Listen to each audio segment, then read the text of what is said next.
my hair cannot grow long because I don't have the genes for it. Lie. Hello, hi.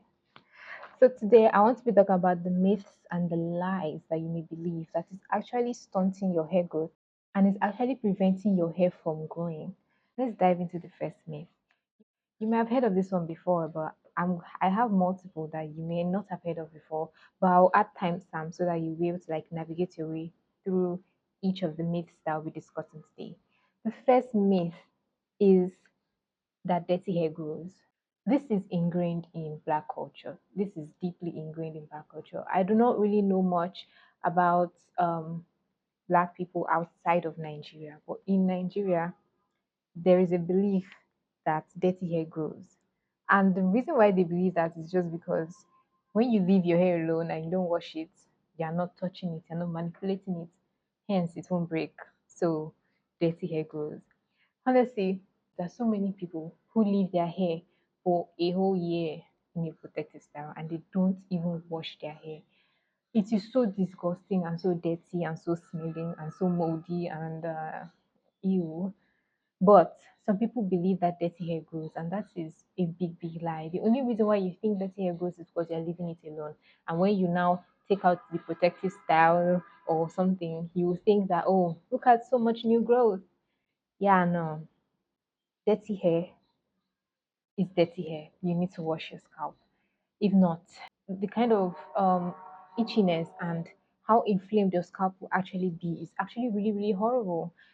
The second myth that you may believe is that grease is bad and silicones are bad. This cannot be further away from the truth. It cannot be further away from the truth. Grease, especially, is one of the best sealants for natural hair. And even for people that have like relaxed hair and straight hair. The reason why is because grease is very, very heavy. So I think the reason why many people deviated from using grease is because it's very heavy. So some people are heavy handed and they will apply grease on their hair and it becomes very, very oily, greasy, thick. It stains their clothes, it stains their pillowcases, their everything, it stains everywhere. And they don't really like the feeling of oiliness of each time that they touch their hair, it's oily, it's oily. It's because they're actually using too much. You're actually using too much. What I use in my hair right now is shea butter, but I'm actually thinking about going back to grease. But I want to finish all the shea butter that I have right now before I go back to grease because grease is actually a very, very good sealant for natural hair.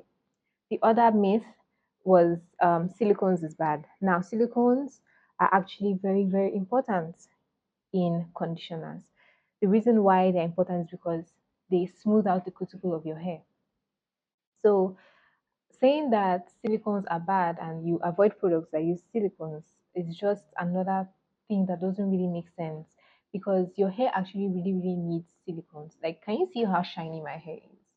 This is the result of using silicones, using shea butter. I do not deviate or run away from using silicones and shea butter or grease. I remember that whole no oil, no butter trend. I knew that it doesn't make sense because even people that don't have kinky hair use oils in their hair, like Indians and all of that. So I didn't even, I was just like, when their hair straighten up, they will know what's up. You understand? So let's dive into the fourth myth, which is skipping clarifying shampoos. I do not know how to say this, but it is very important for you to use a clarifying shampoo at least once a month. At least once a month. The reason why is because our hair and our scalp actually hold on to a lot. If you live in a humid place like Nigeria, you will sweat, okay? And most of us black people, we don't wash our hair every day. We either wash it every week or every 2 weeks. And if you are Odogu, you wash once a year. But black women and men, we tend to not wash our hair very often. So we have that. Then we have the fact that the oil doesn't easily come down on our hair like people that have straight hair. So the oil kind of like sits in our scalp. Another thing is we also tend to use oils, butters, and all of these stuffs to grow our hair and to seal our hair. So Combining all these like factors together, we are sweating. The oil doesn't really come down to our hair because our hair poofs out. And by using heavy oils and butters, it is very important for you to use a clarifying shampoo to wash your hair and give it a clean slate. Because if you do not give your hair a clean slate, oh my goodness, oh my goodness, you are only using moisturizing shampoos, you have to actually switch it up. You can still use a moisturizing shampoos. I also use a moisturizing shampoo. I use an anti-dandruff shampoo as well because I've been struggling with dandruff recently and it has been really, really bothering me. But it's actually getting quite better. I don't know. It's getting quite better. But yeah, you should add a clarifying shampoo back into your routine. And clarifying shampoos, once again, they contain I've forgotten the name, but I'll put it on the screen. These ingredients in them. So that is what makes a shampoo a clarifying shampoo. And also they don't contain a lot of oils, shea butter, argan oil, other stuff. They don't really contain them. So the next myth that I want to discuss is, y'all are going to hate me for this one, but it's putting food in your hair. Putting onion water, rice water, smelly stuff on your hair does not grow your hair. It just makes your hair stink. Yeah, I'm saying that with my full chest. I've tried. Yeah, I did it. I did it like a few years ago.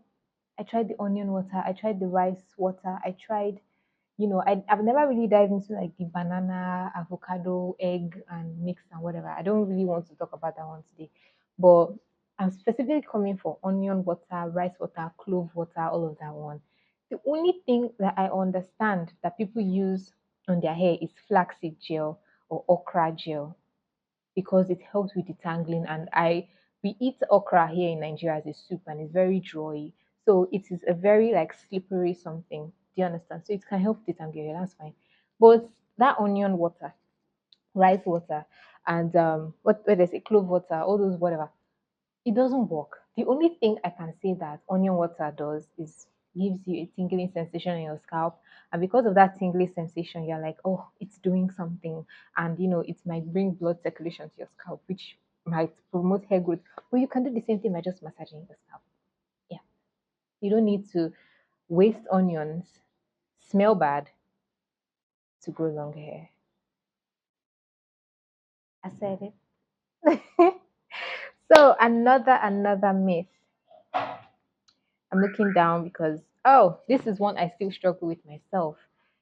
Another myth is trimming your single stranded knots, trimming your split ends will make you have longer hair. That is not necessarily true. One thing I've learned about natural hair is, especially if you wear your hair out a lot, you will have single stranded knots. It's not going anywhere. It's a normal thing. Why? Just because your hair is kinky. Just because of that reason. And if you don't stretch it back to back to back, you will still have single stranded knots. I really thought that there was something wrong with my routine, with my deep conditioning routine and everything. But one thing I noticed is when I started deep conditioning consistently, the single stranded knots reduced a bit. Okay, it reduced. But I still had them because sometimes I wear my hair out like this. So imagine the like 20 strands of hair here marrying themselves. Some would not up. That is just the truth. And they'll form single strand knots. And with split ends are actually the cause of manipulation and damage. So the reason why they would form a Y shape or form a tapering end, like it's coming slimmer, it's thinning out, or the reason why it might even be thick, thin out, then be thick again, is because of like the manipulation we're doing to our hair. So if we do not fix the manipulation problem and we decide to cut off the split ends within 3 weeks, this has happened to me so many times, and I'm the type of person that's very scissors happy. I'm very happy when I see scissors. I'm like, today you people will die. I have cut my hair so many times. So many times, especially the back of my hair. I've cut it so many times, but I still had split ends a lot. Why? Because I didn't change the habits that were causing the split ends in the first place. So this is all comes to say that it's a myth that if you cut off your split ends and cut off your single strand knots, you will grow longer hair. The thing I will advise is for the split ends, just grow it out. Let it grow out. Change the habits that are causing the split ends. And for the single stranded knots, my sister, ignore it. If you're deep conditioning every week, if you are sealing correctly, if you're moisturizing correctly, if you are remoisturizing correctly, just forget about those single stranded knots because they will usually always exist in your hair. Okay. They should not be too much. Okay. Like I said, deep conditioning every wash day reduced it for me. I learned that from Lindsay Chris. I cannot say her name correctly, but I learned that from her.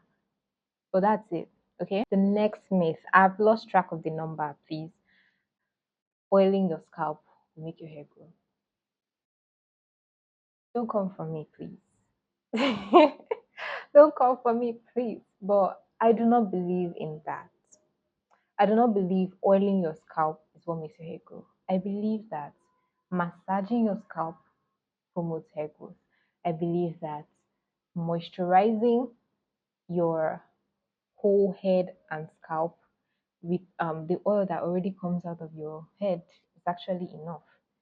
You do not need to add oil to massage your scalp. You can massage your scalp just the way it is, and you still feel the oil because there's oil on your hair and there's oil on your scalp already. So I do not believe that oiling your scalp makes your hair grow. I do not really know much about rosemary oil because there is like some science that it is kind of similar to minoxidil or minoxidil something. I can't remember the name. And that's used for people that's about. But I don't really know about people that have hair. It's not like you're about. I don't know the effects of that. So I'm not going to dive into rosemary oil now. But just using oils on your scalp, I do not think that that is a reason why your hair is growing. I do not even believe in it at all. I do know that massaging your scalp helps your hair grow. I know that much. But say oiling, maybe oil makes it easier to massage your scalp, I guess. But honestly, I've been seeing people dump oil on their. You are wasting oil. If you are dumping oil on your hair, I believe that you are wasting oil. I just believe that you're wasting oil. Okay, like you can just use grease or shea butter. Rub it in your hand. Much cleaner. Maybe it's because I'm a clean person. I don't know. And I hate like messing so much and wasting detergent. So the next myth is the one that we all have heard before. My hair cannot grow long because I don't have the genes for it. Black people cannot grow long hair. It's just that plain simple period. Lie. You lie, ma'am. You lie. Do you know that? I went out recently, okay, and I wore my hair out. And someone was like, wow, that they've never seen someone with the length of my hair before. Do you know that in my lifetime, I've only seen one person with hair that is like here? One. One person. One. And Nigeria is the most populated country in Africa. And I have traveled quite a number of states in Africa because of my dad's job. One person. So there are lies, honestly. If not for the YouTube, if not for the internet, I would have thought the same thing. I would have thought the same thing. And I don't really blame people that feel like it's just genetics because our hair is so, so very different. Like, we're the only people that have hair that grows this way. Our hair doesn't grow this way, it grows that way. So, and it's because of, the sun and all of that to protect our scalp and all of that. While people that are, white, that are foreigners, they have hair going this way because it's cold. So you understand, to like provide heat for their body, like a covering for their body. So their hair grows this way. Why for us it's too hot, so our hair grows this way. So it's an evolutionary something, and with global warming, it's only getting worse. So yeah, genetics is not the reason why you cannot grow longer hair. You just don't have to take care of it. Except for medical reasons, like honestly, I don't know the names of some of them, but except you have like alopecia or there's a CCA something. I can't remember the name. CCC something.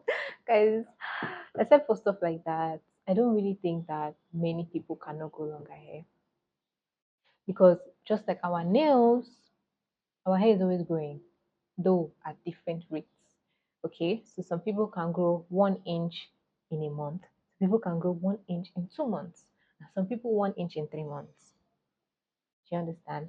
So I really do believe that our head actually grows and grows, and then it reaches a point it stops growing. Do you get? But most of us do not even retain that much. I honestly know that my hair can grow much longer than this, but because of my obsession with being scissors happy, my obsession with scissors, excuse me, because of my obsession with scissors, yeah, it just be happening. It just be happening. Though I have another reason why I cut the back of my hair more often. But honestly, I just want you all to know that genetics is not the reason why you cannot grow longer hair. Not the reason why. You can absolutely grow long hair. The reason why most of us even want to grow long hair is another discussion. Okay. But deciding to go um natural after schooling, because I recently graduated from university. So before university, there's secondary school or high school. And the reason why I decided to even go natural is because of the trauma that I had in high school. I'll link that video down below. But I also want to discuss about like the journey of going without protective styles, because I have been without protective styles for a year and 3 to 4 months now. So let me just say 12 plus 3, 15 to 16 months now. Yeah, I have been without protective styles, and by that I mean nothing in my hair, no extensions whatsoever, except for twice. So yeah, I hope you guys enjoyed this video, and I hope that these myths that I have said today, nobody should come and fight with me, but I said what I said, especially the one about food. I am really big on smells. I prefer it to smell like nothing than to smell like something. Okay. So yeah, that's it for this video. And it's time for your bestie to go. Bye guys.